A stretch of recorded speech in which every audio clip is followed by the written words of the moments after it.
আল্লাহ যদি একটা জুন বাচ্চা আমাকে দিল আমি তো ফালা দিয়ে ফেললাম। 2 পা ও 1 হাত অচল, তবুও ভিক্ষাবৃত্তি না করে সচল অন্য হাত দিয়েই হাত পাখার হাতল বানিয়ে বেঁচে থাকার লড়াই চালিয়ে যাচ্ছেন মাহাতাব।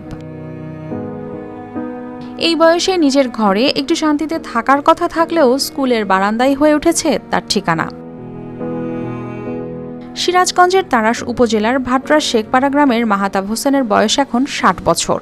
মাত্র 12 বছর বয়সে তীব্র জ্বরে আক্রান্ত হয়ে ধীরে ধীরে তার 2 পা ও 1 হাত অবশ হয়ে যায়। টাকার অভাবে বন্ধ হয়ে যায় চিকিৎসা।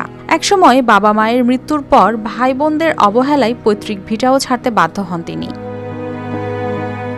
প্রায় 40 বছর ধরে স্থানীয় একটি সরকারি প্রাথমিক বিদ্যালয়ের বারান্দাতেই কাটছে তার জীবন। তবুও ভিক্ষাবৃত্তি নয়, সচল 1 হাত দিয়েই হাত পাখার হাতল তৈরি করে দিনে 35 থেকে 50 টাকা আয়ের চেষ্টা করেন তিনি। সে মনে করেন যে মানুষের হাত ভিক্ষা করে চলতে পারতো, কিন্তু না, সে মানুষের ভিক্ষা নেবে না, সে নিজের কর্ম করে নিজে খাওয়ার চেষ্টা করে। যেরকম ওই পাখা টাটবে না, 10টা 5 টাকা যাই বিক্রি করে সেই অনুযায়ী সে চলে।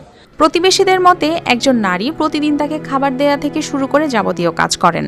প্রথম যখন আমি খাওয়াবে লইলাম, এখন তার কেউ নাই, তারপরে থেকে আমারই দেখাশোনা হারা লাগতো। আমি এত কাজের ফাঁকে এত কষ্টের মধ্যে তারপরেও আমি এসে থাকি, সেবা যত্নটা করি। তার জন্য স্থানীয় জনপ্রতিনিধি ও বিদ্যালয় কর্তৃপক্ষও একটি নিরাপদ আশ্রয়ের প্রয়োজনীয়তার কথা জানিয়েছেন। আমি বাংলাদেশ সরকারের কাছে আকুল আবেদন করছি যে তেনা দেখে যদি আপনার দয়া হয় এবং থাকার জন্য একটা ঘর অবস্থান নির্মাণ করে দিতেন, তাহলে তার জন্য ভালো একটা মনে করেন যে অবস্থান হইতো। মাহাতাবের জীবনের শেষ বয়সে চাওয়া শুধু মাথা গোজার জন্য একটি ছোট্ট ঘর আর দুবেলা খাবারের নিশ্চয়তা। সরকার তারেক দিয়ে প্রধানমন্ত্রী সে আমার থাকার জায়গা করে দিলেন, একটা ঘর কি কিছু খাদ্য তাহলে তো চলো ভালো ভালো। মাহাতাবের দায়িত্ব সমাজ ও রাষ্ট্র কতটা নেয় সেটাই এখন দেখার অপেক্ষা। News desk, RTV।